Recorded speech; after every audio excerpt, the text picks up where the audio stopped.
Tyd en horlosies in die parlement.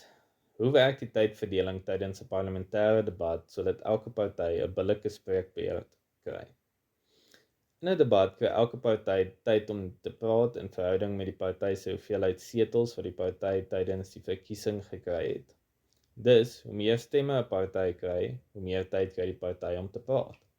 Byvoorbeeld, die ANC het na die 2024 verkiesing 159 setels in die parlement gekry. Dit is 40% van die setels, so hulle kry 40% van die tyd in 'n debat. As die debat 2 ure lank is, duur die debat 120 minute. Hiervan kry die ANC dan 48 minute spreektyd, wat 40% van die tyd is. Die DA het 21% van die setels in 2024 gekry en sal so 26 minute kry. Elke party kan self besluit hoe hulle die beskikbare tyd tussen hulle sprekers gaan verdeel. Die 2024 verkiesing voor die 2024 verkiesing was daar 14 partye in die parlement. Wat dit ingewikkeld maak is dat daar na die 2024 verkiesing 18 partye was. 5 van daardie partye het net 2 setels en 3 partye het net 1 setel. As jy op hierdie wyse byvoorbeeld vir die PAC of Good Party, wat elk net 1 setel in die parlement het, tyd moet bereken, is dit 1 uit 400 of skaars 30 sekondes in 'n debat van 2 uur. Dit is sinneloos om die tyd so toe te ken. Tans is daar besluit dat die minste tyd wat 'n party in 'n debat kry 3 minute is. So hierdie klein partye sal ten minste 3 minute kry. Daarbinne kan jy vinnig 1 punt maak. Die swepe van elke party kry 'n sprekerslys voor die debat waarop elke spreker se tyd aangedui word. Terwyl 'n baie swak spreker een keer sukkelend gepraat het, het ek aan ons hoofsweep gevra: "Hoeveel tyd het daardie lid?" Sy antwoord: "Hy het 3 minute en dit is steeds te veel." Hoe weet 'n spreker as sy tyd verby is? Op die sprekerspodium waar jy praat, is daar 'n aftelhorlosie, 'n horlosie wat agteruit tel. As jy begin praat, begin die horlosie die tyd aftel na 0, sodat jy weet wanneer om klaar te maak. As jy 'n spreker in die parlement dophou, sal jy sien hier aan die einde van sy toespraak kyk die spreker al meer af na die horlosie op die podium om te sien hoeveel tyd hy of sy nog oor het.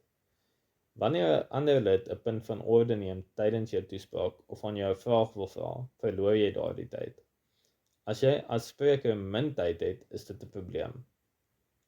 Dit is natuurlik ook 'n metode om 'n spreker van wie jy verskil se tyd so met vrae en punte van orde te mors. Dit is dan wat die spreker aan die einde van sy toespraak die speaker vra om hom bietjie meer tyd te gee om vir die onthoude op te maak. Ons noem dit beseringstyd. Die speaker gee dit ongelukkig nie maklik nie. Die speaker het ook 'n horlosie op sy lesenaar wat die spreker se tyd aandui en aftel na 0.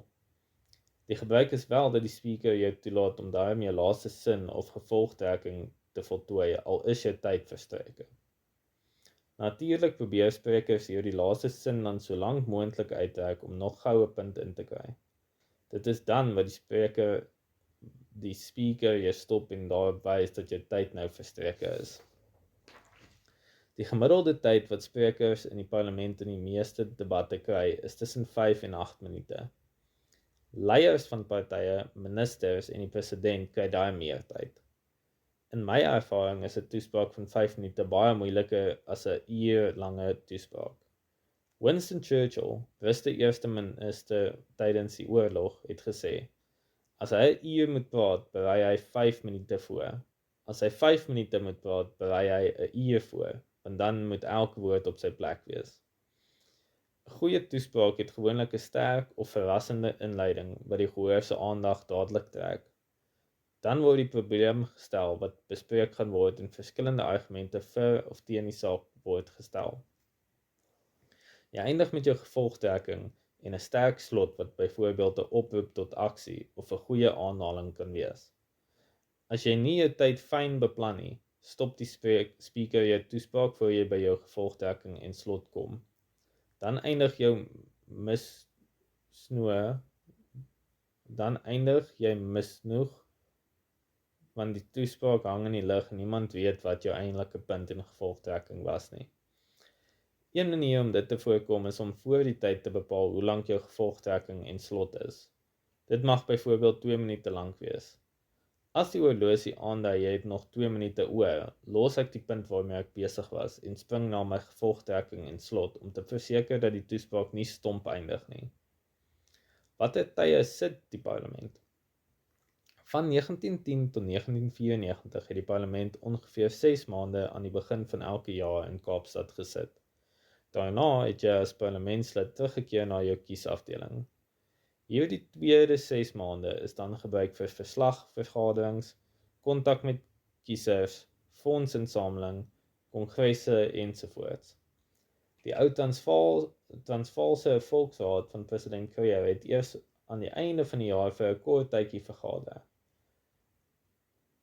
Die Suid-Afrikaanse grondwet het voorgeskryf dat die lede die tweede maandag in September bymekaar moet kom vir die jaarlikse sitting. Na 1994 sit die Suid-Afrikaanse parlement die hele jaar in Kaapstad. Die verslagvergaderings en kongresse moet nou skuif na naweke. Wat elke dag se routine betref, begin die parlement so 9 uur, gewoonlik met die verskillende portefeulkomitees wat in die oggende sit. Om 2 uur die middag begin die sitting van die hele raad, met debatte wat so teen 6 uur die aand klaar maak. Voor 1994 het die raad dikwels tot 10:30 in die aand gesit. Die Britse parlement sit vandag steeds elke maandag tot 11:30. Die feit dat die Suid-Afrikaanse parlement eers om 11:30 in die aand verdaag het in die 1920s baie probleme vir sommige parlementslede veroorsaak. Die meeste parlementslede het daardie tyd nie motors gehad nie. Hulle het met die trein gery. Die laaste trein het net na 11:30 die aand vanaf Kaapstadstasie vertrek. As die parlement dan 11:30 verdaag, het die oomies vanaf die parlement na die stasie gehardloop. Dit is so 'n paar blokke van die parlement en dikwels die laaste trein gemis het. Hulle het toe aan die spreker gevra om bietjie vroeër te verdaag sodat hulle die trein kan haal. Die speaker het geweier. Die Britse parlement verdaag 11:30 en daarom hou Suid-Afrika by 11:30. Wat nou? Maar 'n boer maak 'n plan. Hierdie parlementslede het toe skelm die horlosie teen die muur in die Volksraad 5 minute vorentoe gestel. Die speaker het dit nie geweet nie en die horlosie gevolg. En dan die parlement onbewus 5 minute voor die regte 10:30 verdaag. Dan haal die oomies die trein. Toe hierdie plan bekend raak, het die speaker besluit dit is 'n goeie oplossing en is die horlosie so gehou. Toe ek baie dekades later in die parlement gekom het, was die horlosie steeds 5 minute verkeerd. Die 5 minute verkeerd horlosie het toe tradisie geword. As die raad om 2 uur die middag begin, lui die klokkies vir 10 minute in elke vertrek in die parlementsgebou. Die klokkies lui langer as vir die stemproses se 5 minute en word ook gebruik om later met 2 kort luie die einde van die sitting aan te dui.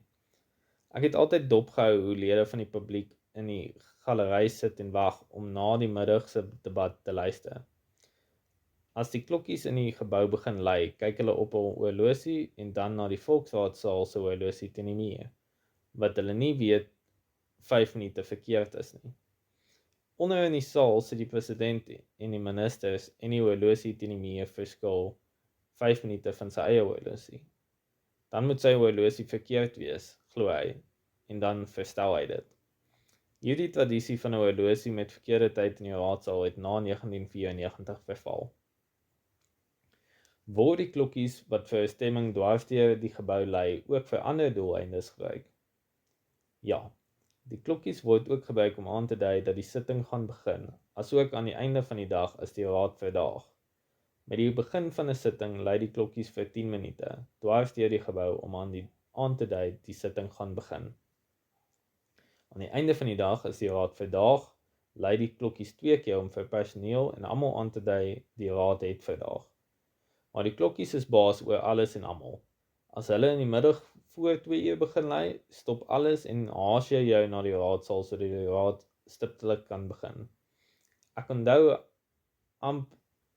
redelike ere in die parlementsgebou in F.W. de Klerk se tyd voor 1994. Die ete was vir 'n besoekende Duitse minister. Dit was voor die ANC oorgeneem het. Kort voor 2 uur die betrokke middag was ons amptelike ete nog nie klaar nie. Die seremoniemeester kondig aan dat hulle ongelukkig nie die nagereg sal kan bedien nie, aangesien die klokkies binnekort gaan begin lui vir die dag se parlementsitting. Omdat die klokkies ons baas is ons sonder protes en sonder nagereg daaruit. Ek onthou die Duitse gas wat kom kyk het na die Suid-Afrikaanse Reënboog Miracle na Mandela in 1994 president geword het. Hy het die aand saam met my na die SABC se aandnuus op TV gekyk. Toe die nuus begin, gebruik hy dit om sy horlosie op presies 7 uur te stel. Hy was oorbluf toe ek om daarop wys dat dit toe 4 minute voor 7 was, aangesien die televisie nuus daardie aand 'n bietjie laat begin het. My verduideliking dat dit nie baie gebeur nie, was vir hom steeds onbegryplik. Ek onthou nog sy opmerking. In Duitsland is die 7 uur nuus altyd om 7 uur. Het die parlement al ooit laat begin? Net met enkele uitsonderlike gebeure het die parlement voor 1994 laat begin. Terwyl die klokkies vir die middagsitting in 1966 gelei het, het die moord op Dr. Verwoerd in die Volksraad plaasgevind. Die raad het daarna 35 minute laat begin. Ek weet nie van enige ander tyd voor 1994 wat die parlement laat begin het nie. Na 1994 het dit wel 'n paar keer laat begin. Ek onthou van een keer in die lig van my vorige ete storie. Een middag, ek dink so 2 jaar na die ANC se regering oorgeneem het, in 1996, het die klokkies 1:15 die middag nog nie begin lui nie. Ons het vir mekaar gevra, is daar iewers 'n krisis? Dalk is daar 'n kragonderbreking of 'n elektriese fout met die klok, het ons 'n rede gesoek. Om 2:30 is ek bekommerd na die media se kantore. Die parlementêre agenda het duidelik gewys dat daar om 2 uur sitting moet wees. Ons is nou reeds meer as 'n halfuur laat. Ons moes 2 uur begin het. Die media mense het ook nie geweet wat aangaan nie. Hulle het begin skarrel om uit te vind. Een het gewonder, dalk het Mandela 'n hartaanval gehad of dalk het die ANC geskeer. So 20 minute voor 3, 40 minute laat, begin die klokkies lui. Die sitting het normaal begin sonder enige verskonings. Ek vra toe aan die ANC parlementslid oor kan die paadjie. Waarom het ons so laat begin? Hy het verduidelik dat hulle 'n ete gehad het vir 'n buitelandse staatsman en nog nie nagereg gehad het toe dit 2 uur was nie. Hulle het onmiddellik na die nagereg klaar was om 20 voor 3 die klokkies laat lui, verduidelik hy. Met my agtergrond van ou parlementêre reëls sê ek toe aan hom as 'n nuwe lid dat hulle nie die hele parlement kan laat wag en die klokkies vir die eerste keer sedert 1910 nie op die regte tyd laat lui nie. En dit net omdat die nagereg nog nie bedien is nie. Ek onthou sy reaksie. Hy was baie geamuseerd met my reaksie. Hy het gespot met Afrika tyd en gesê, wie se klok is dit? Dit is tog ons klok. Dan kan die klok tog nie ons baas wees nie. 'n totale ander benadering. En dit is Suid-Afrika, 'n ingewikkelde samelewing met verskillende waardes en maniere van doen. Ons wat so deur die horlosie regeer word, gaan waarskynlik gouer dood as die mense wat dit rustig vat, omdat hulle redeneer die horlosie is nie hul baas nie.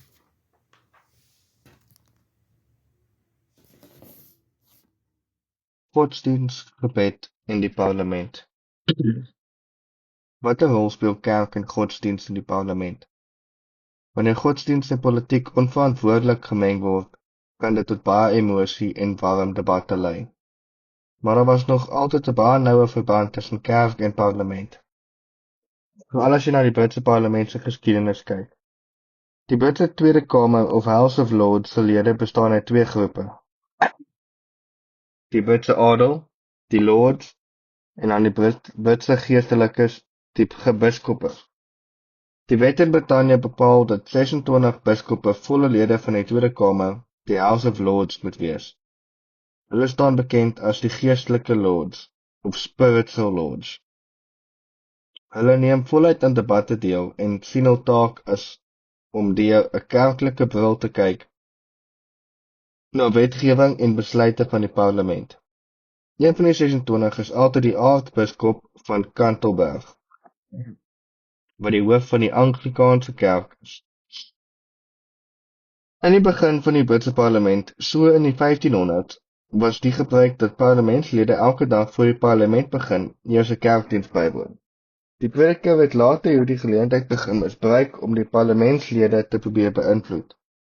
Dit het so erg geword dat hy by een geleentheid die aartsbiskop van Canterbury tydens die kerkdiens gesê het dat die parlementslede reguit na die woonplek sou gaan, as hulle die middag die huidige wetsontwerp wat onder bespreking is, goedkeur.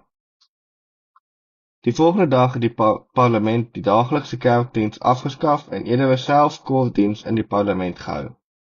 Vanaf 1558 tot vandag, amper 500 jaar lank, word die Britse parlement elke dag met 'n Christelike gebed geopen.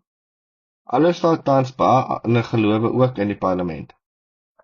'n vorige Britse premier, Rishi Sunak, was byvoorbeeld 'n Hindu. Hy het wel sy eed as parlementslid afgelê op die Bhagavad Gita, 'n geestelike Hindu boek. Die daaglikse gebed in die Tweede Kamer, die House of Lords, is die taak van een van die 26 biskoppe. Die daaglikse gebed is in die Laerhuis, die House of Commons, word deur 'n parlementêre kapelaan gedoen. Die kapelaan word aangewys deur die speaker en vorm deel van sy personeel. Onlangs was dit 'n dame, eerwaarde Trisha Hilas. Sy stap elke dag in die speaker se prosessie na die raad om dit te doen.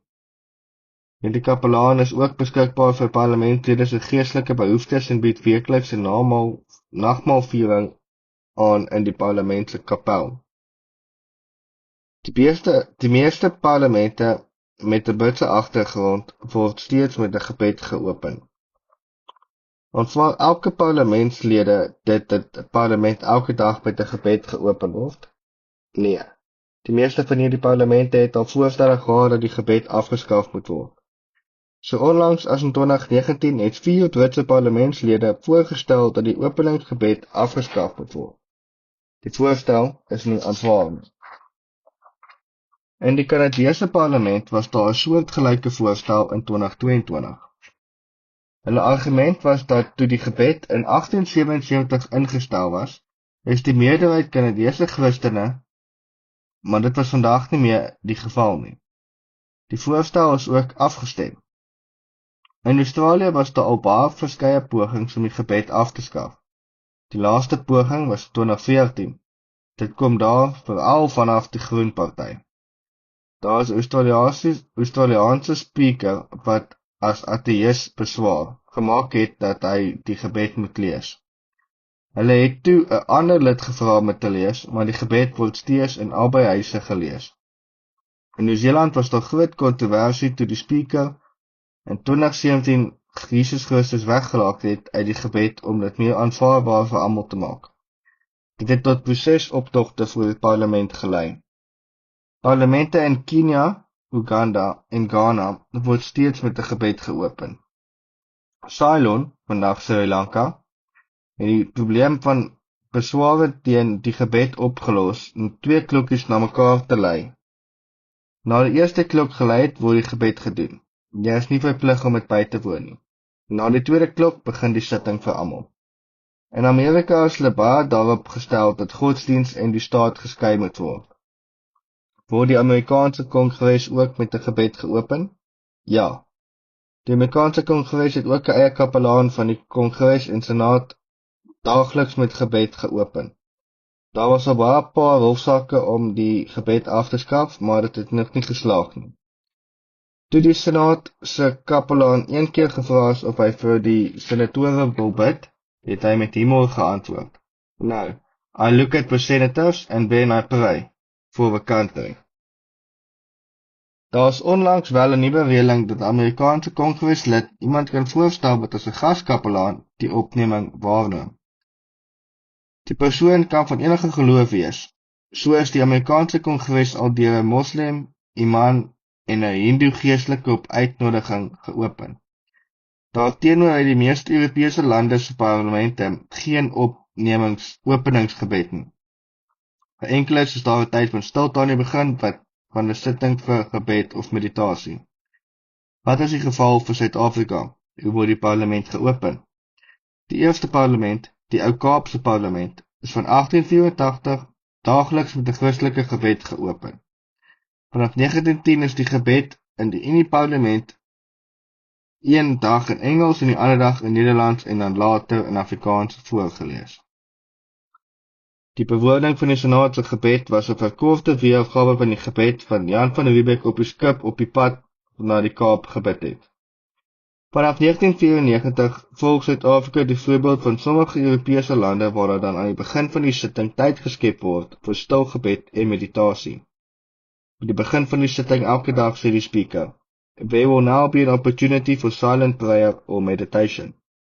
'n vorige speaker het 1 jaar met die opening van die parlement gespreek en gesê, "There will now be an opportunity for silent prayer and meditation." Dalk het die parlementslede gebed en medisyne nodig. Ek kan altyd die gelowige speakers van die ongelowige onderskei oor die tyd wat hulle daar toegelaat het vir stil gebed. Die gelowige speakers gee redelike tyd vir gebed, maar die ongelowige sny die tyd baie kort. Met die opening van die parlement in 2019 het hoofregter Mokgeng die opening waargeneem. Hy het eers die raad toegespreek oor hoe stil die gebed is. Dit moet eerder nie doelloos wees nie en kan byvoorbeeld oor korrupsie en misdaad gaan, dat dit nie vir 3 minute sal wees nie. Daarna het hy die speakerstoel geniel en stil vir 3 minute gebid. Agter was daar groot waardering, maar ook kritiek oor sy optrede. Die grondwet bepaal wel in artikel 15 dat elkeen die reg het op vryheid van gewete, godsdienst, denke en oortuiging, op godsdienstbeoefening of sekere voorwaardes by of staatsondersteunende instellings mag geskied. Hoe is die raadsittings in die ou Boerrepubliek geopen?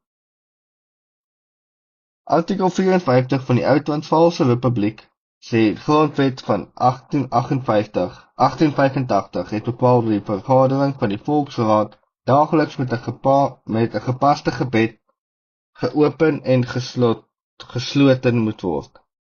Die voorsitter van die Volksraad het dit gewoonlik gedoen. Die lede was verplig om in swart gekleed te wees met 'n bidtas, soos kerkraadlede. Met 'n gepaste gebed is bedoel 'n Christelike protestantse gebed. Artikel 21 van die Suid-Afrikaanse Republiek se grondwet het bepaal dat die Christelike geloof wat aanvaarbaar is, die Christelike geloof volgens die Heidelbergse katekismus is. Nou die artikel het ook bepaal dat geen Rooms-Katolieke kerk toegelaat word nie.